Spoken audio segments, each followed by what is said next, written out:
তো হ্যালো বন্ধুরা, আমরা এসেছিলাম সেই 4টের সময়, ধান বাঁধা ছিল। ভোরবেলায় এসেছি ধানগুলা জড়ো করতে বৃষ্টির কারণে। তো ধান যাদের আছে তারাই জানে যে কত কষ্ট এখন ধানগুলা বাড়ি যাচ্ছে। তো রেল লাইন দিয়ে হেঁটে যাচ্ছিলাম, তো একটা বাবুই পাখির বাসা তাল গাছে চোখে ধরলো, তাই ভাবলাম আপনাদের একটু দেখাই।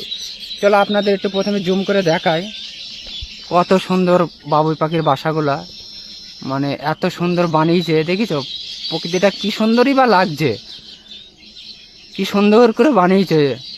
তো অনেক বাসা নিচেতেও পড়ে গেছে, কালকে হয়তো যত সম্ভব ঝড়ে পড়ে গেছে। তো বাসাগুলো আপনাদের দেখাই আমি, কত সুন্দর করে বানিয়েছে। অনেক রকমের বাসা, দোতলা আছে, একতলা আছে, মানে ওদের ভাষায় আর কি। এদিকে একটা বাসা কি সুন্দরভাবে বানিয়েছে। হ্যাঁ, এত সুন্দরভাবে বানিয়েছে না।